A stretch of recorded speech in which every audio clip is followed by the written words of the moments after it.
Doctor said he was gone. Mafia boss declared dead. But one small boy refused to leave. He held his hand and changed everything forever. Full story now. Sir.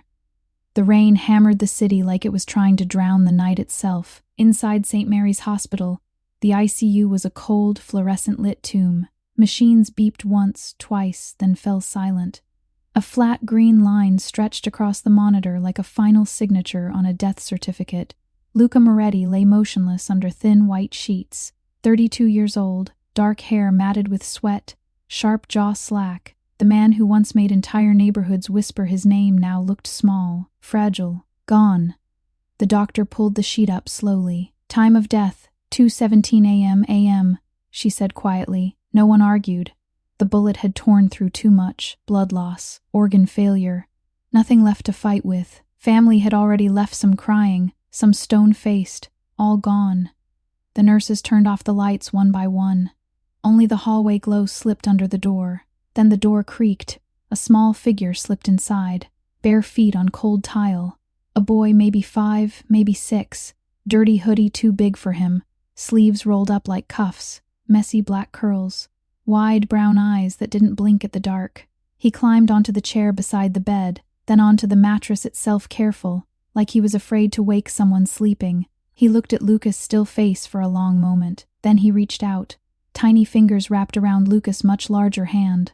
The boy pressed his cheek to the back of Luca's knuckles and closed his eyes. "I'm here," he whispered. "You don't have to be scared." The machine stayed quiet. But the boy didn't move. He stayed like that all night. Morning came gray and heavy. Nurse Eleanor Ruiz pushed the door open at 6:45 a.m. for vitals check and froze. The boy was still there, curled against Luca's side, small body half-draped over the bigger one, fast asleep, one tiny hand still clutching Luca's fingers like they were a lifeline. Luca's chest rose shallow, irregular but rising. Elena's hand flew to her mouth. She backed out silently, found Dr. Patel in the hall. "He's breathing," she said. The kid never left. Dr. Patel hurried in. Checked the monitors. Flatline gone. Weak rhythm. Pulse thready but present. Oxygen sats climbing slowly from the abyss. He stared at the sleeping child. Who is he? No idea. Security footage shows him slipping in around 2:30 a.m. No parents. No tag. Just him. They didn't wake the boy. They let him sleep. Luca woke at 11:14 a.m. His eyes opened slowly, unfocused. Pain crashed in waves. He tried to speak, coughed instead.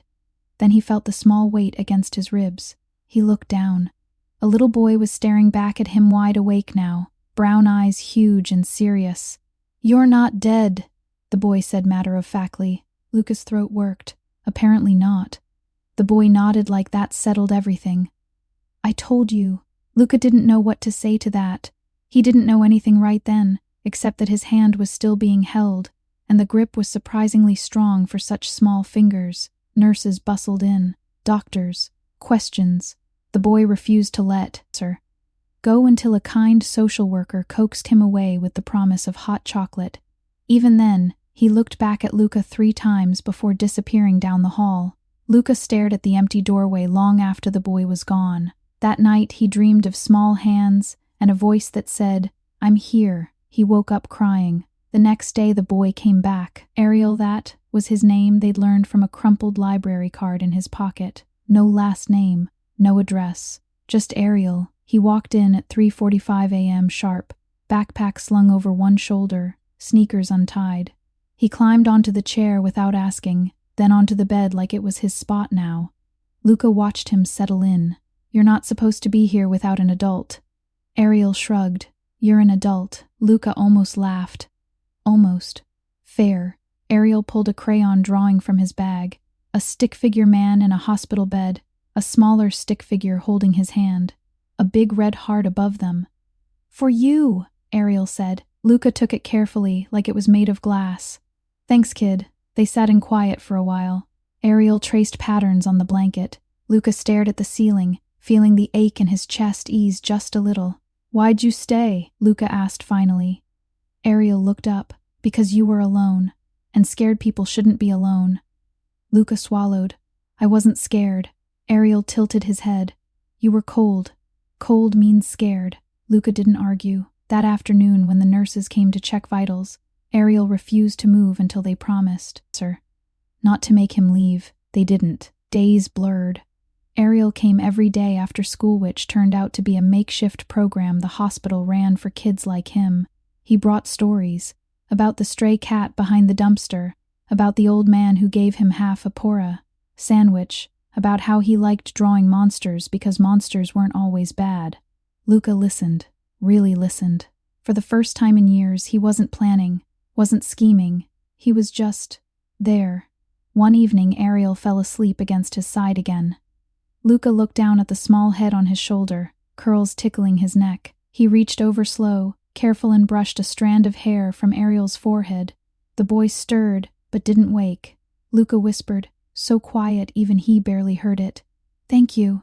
Outside, the city kept moving. Inside, something had started to heal. The hospital room smelled like antiseptic and weak coffee. Luca had been moved to a private suite on the 5th floor, less beeping, more space, a window that looked out over the wet rooftops of the city. He hated the view. It reminded him of everything he used to control from up high. Now he was just a man in a bed, trying to remember how to breathe without pain. Ariel arrived every afternoon like clockwork, 3:45 p.m. The door would open quietly, and there he was, backpack dragging, sneakers squeaking on the linoleum, a small smile already forming when he saw Luca awake. Today he carried a paper bag from the cafeteria. They had chocolate pudding, sir. He announced, climbing onto the chair. I saved you some. Luca raised an eyebrow. You hate sharing food. Ariel shrugged. You need it more. You're skinny now. Luca snorted, which hurt his ribs. Watch it, kid. Ariel handed him the cup anyway. Luca took it, mostly to stop the boy from staring. They ate in companionable silence for a while, Ariel with plastic spoon, Luca with the slow movements of someone relearning his body. After the pudding was gone, Ariel pulled out his sketchbook. He flipped to a new page and started drawing. A big hand holding a small one, a heart in the middle, blue crayon for the sky. Luca watched him. You draw a lot of hands. Ariel didn't look up. Hands are important. They keep people from falling. Luca felt something tighten in his throat. He looked away, toward the window. Rain streaked the glass again. You ever fall, Ariel? The boy paused, crayon hovering. Sometimes. But I get up. Luca nodded slowly. Good. That evening, when the social worker came, Carter, soft voice, clipboard always in hand, Ariel tensed. She spoke gently. We found a temporary foster placement for you, Ariel. Nice family. They have a dog. Ariel's grip on the sketchbook tightened until the pages crinkled. He looked at Luca. Luca met his eyes. Then he turned to Ms. Carter. He stays here. Mr. Moretti, he stays.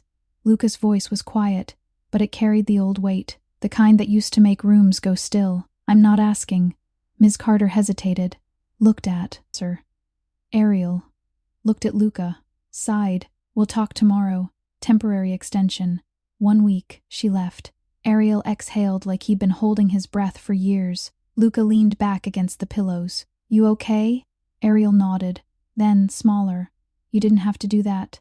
Yeah, I did. The boy climbed onto the bed, again careful of the 4th line, and curled up against Luca's side.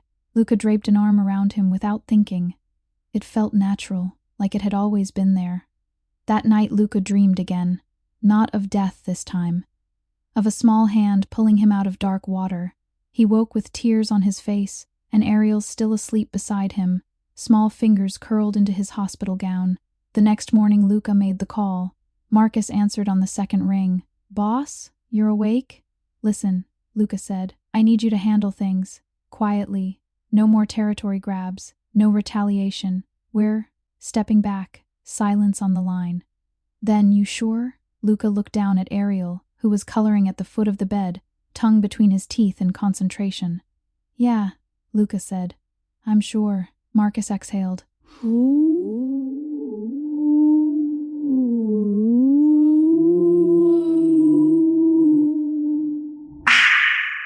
Luca hung up. Ariel looked up. Who was that? Someone who used to work for me. Ariel tilted his head. You don't need workers anymore? Luca smiled small, tired, real. I think I need something else. Days passed. Luca got stronger. Physical therapy. Short walks down the hall with Ariel holding his hand the whole way. Nurses started calling the boy the miracle kid. Sir. Luca didn't correct them. One afternoon, Ariel brought a library book. A picture story about a lost wolf who found a home with a boy. He read it out loud, stumbling over some words. Luca listened, eyes on the ceiling, feeling something shift inside him, something that had been locked away for years. When Ariel finished, he closed the book. The wolf was scared to stay, he said. But the boy wasn't scared of him. Luca looked at him. You think the wolf should have stayed? Ariel nodded. Yeah, because the boy wanted him to. Luca reached over, ruffled Ariel's curls. Then the wolf stayed. Ariel grinned bright, unguarded. Good. That night, after lights out, Ariel whispered from the pull-out cot they'd set up for him. Luca? Yeah? If you get better, can I still come see you? Luca stared into the dark. You can do more than that. Ariel's voice went small. Like what? Like live with me. If you want. Silence, then a soft sniff. Then, I want. Luca closed his eyes. Then it's done. Outside, the rain finally stopped. Inside, a promise had just been made. Luca walked out of St. Mary's on a Tuesday morning in late spring. The air smelled like wet pavement and new leaves. He moved slowly, still stiff from scars and weeks of lying still, but he walked on his own. No wheelchair, no cane, just one small hand wrapped around his fingers. Ariel waited on the hospital steps, wearing the same oversized hoodie, but with a bright red backpack slung over one shoulder. He held a sign he'd, sir, made in art class. Welcome home, boss, in crooked blue letters, a crayon heart underneath. Luca stopped when he saw it. A real laugh escaped him short, surprised, rusty from disuse. He ruffled Ariel's curls. You're gonna make me cry in front of people, kid. Ariel grinned. You already cried once. I saw. Luca shook his head, but he didn't deny it. He took the sign, folded it carefully, and tucked it into his jacket pocket like it was something precious. They didn't go back to the old life. The penthouse on the 47th floor had been sold quietly, furniture, art, everything. Luca had Marcus handle the paperwork. No fanfare, no announcement, just gone. Instead, they moved into a small 2-story house on the quiet edge of the city. White siding, a narrow yard with room for a swing set, a porch with 2 rocking chairs that creaked when you sat in them. It smelled like fresh paint and possibility. The first night, Ariel stood in the middle of his new bedroom single bed with blue sheets, a desk, a window overlooking the backyard. Dan turned in a slow circle. It's big, he said quietly. Luca leaned in the doorway. Too big? Ariel shook his head fast. No, just mine. Yeah. Luca's voice came out rougher than he meant. All yours. Ariel ran and jumped onto the bed, bouncing once, twice. Then he looked up. You get one too? Luca smiled, small, real. Across the hall. That first week was strange in the best way. No bodyguards at the door. No encrypted phones buzzing at 3 a.m. Luca, sir. Cooked breakfast, burnt eggs the first morning. Better the second. Ariel helped stir pancake batter. Flour on his nose. They ate at the small kitchen table, sunlight slanting through the window. Ariel started school, a local public one with a playground and a library. He came home every day with stories about a girl named Maya who shared her crayons, about the math test he almost failed but didn't, about how the teacher said he was good at drawing. Luca listened, really listened. He helped with homework at the kitchen table, frowning at multiplication like it was a rival gang. Ariel laughed when Luca got one wrong. You're bad at math, Ariel teased. I'm good at other things, Luca shot back. Like what? Luca paused. Then, like keeping promises. Ariel smiled, small, shy. I know. One afternoon, Ariel came home quieter than usual. He sat on the porch steps, backpack beside him, staring at the sidewalk. Luca joined him. Rough day? Ariel shrugged. Some kids asked where my mom and dad are. Luca felt the old anger rise quick, hot, but he pushed it down. What'd you tell them? That I have you? Ariel looked up. Is that okay? Luca put an arm around his shoulders. It's more than okay. They sat like that until the sun dipped low. Ariel leaned into him. Luca held him tighter. That night, after Ariel was asleep, Luca sat on the porch with a cup of coffee gone cold. He stared at the quiet street, and thought about the man he used to be, the one who solved problems with power, sir, not patience, the one who never let anyone close enough to hurt. Then he thought about a small boy who'd held his hand when the world had already let go. He set the cup down, walked inside, checked on Ariel curled under the blanket, one hand open like he was still reaching.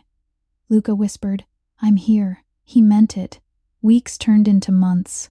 Luca started physical therapy twice a week. Ariel came along sometimes, sitting in the waiting room with his sketchbook, drawing pictures of Luca lifting weights or walking laps. One day the therapist said, "You're doing better than most. Whatever kept you going that night, it worked." Luca glanced at Ariel through the glass door head bent over paper, tongue between his teeth. "Yeah," he said softly, "it did." That evening they walked to the park down the street. Ariel ran ahead, laughing when Luca pretended he couldn't keep up. They sat on a bench. Ariel pulled a crumpled drawing from his pocket. 2 stick figures, one tall, one small, holding hands under a big sun. "For the fridge," he said. Luca took it. "It's going right in the middle." Ariel looked up at the sky. "You think people can change?" Luca followed his gaze. "I know they can." Ariel nodded like that was enough. They walked home hand in hand. The streetlights came on one by one, and for the first time in years, Luca didn't feel like he was running from anything.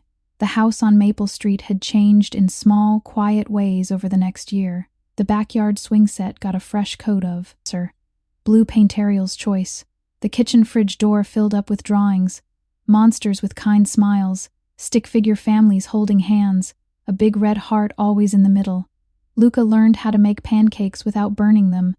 Ariel learned how to tie his shoes without help. They both learned how to live without looking over their shoulders. Christmas came softly that year. Snow dusted the porch like powdered sugar. Inside, the tree glowed with white lights and ornaments Ariel had made at school, paper stars, popsicle stick reindeer, a tiny clay handprint that said Ariel and Luca on the back. They decorated together. Ariel stood on a stool to reach the higher branches. Luca lifted him when he couldn't quite make it. When the star went on top, Ariel clapped like it was the best thing in the world. "Looks perfect," he said. Luca stepped back, arm around Ariel's shoulders. "Looks like home." After hot chocolate and too many cookies, Ariel fell asleep on the couch, head on Luca's lap, small hand curled around Luca's finger. Luca didn't move for a long time. He just watched the lights blink across the boy's face, listened to the soft rhythm of his breathing. Later, he carried Ariel upstairs careful, steady, and tucked him in. The boy stirred once, mumbled something sleepy. Luca leaned down. "I'm right here," he whispered. Ariel smiled in his sleep. Luca left the door cracked, nightlight glowing soft orange. Downstairs, he sat by the tree alone. The room was quiet except for, the faint hum of the refrigerator and the occasional creak of the house settling. He pulled out the photo from the hospital steps, the one they'd taken the day he was discharged. Ariel grinning wide, Luca looking at him like he'd just been given something he never knew he needed. Luca traced the edge with his thumb. He'd spent most of his life building walls. Power, fear, distance, anything to keep people from getting close enough to hurt him. And then a small boy had slipped through every crack, held his hand in the dark, and refused to let go. Luca set the photo back on the mantel. He walked to the window, looked out at the quiet street. Snow fell slow and steady. He thought about the man he used to be, the one who solved problems with force, the one who never let anyone see weakness. That man was gone. In his place was someone who burned pancakes, helped with spelling tests, and cried when a kid said "I love you" for the first time. Luca smiled, small, private, real. He went upstairs, checked on Ariel one more time. The boy slept curled on his side, one hand open like he was still reaching. Luca whispered into the dark, "Thank you." Then he turned off the hall light and went to bed. Morning came bright. Ariel woke him by jumping onto the mattress, knees first. "Pancakes?" he asked, eyes sparkling. Luca groaned, then laughed. Pancakes. They ate at the kitchen table. Ariel talked non-stop, about the snowman he wanted to build, about Christmas presents, about how next year, he'd be taller than the swing set. Luca listened, nodding, smiling. When Ariel reached for the syrup, his small hand brushed Lucas. Neither pulled away. After breakfast, they went outside. Ariel ran ahead, boots crunching snow. Luca followed slower, hands in pockets, watching the boy spin in circles with arms wide. Ariel stopped, turned back. Come on. Luca walked faster. Ariel grabbed his hand. They built the snowman together lopsided, carrot nose too big, scarf trailing in the snow. When it was done, Ariel stepped back. He looks like you. Luca raised an eyebrow. Handsome? Ariel giggled. No. Strong. Luca looked at the snowman, then at Ariel. Yeah, he said quietly. Strong. They went inside when their fingers got too cold. Hot chocolate again. Blankets on the couch. A movie neither really watched. Ariel fell asleep against Luca's side. Luca draped an arm around him. Felt the small rise and fall of breathing. He closed his eyes. For the first time in his life, he wasn't afraid of tomorrow. Outside, snow kept falling. Inside, a family had been made, not born, not bought, but chosen, one hand at a time. If this story touched your heart and reminded you that sometimes the smallest hands can pull us back from the darkest places, hit that like button, share your favorite moment in the comments, and subscribe for more stories about second chances and the quiet ways love changes everything. See you in the next one.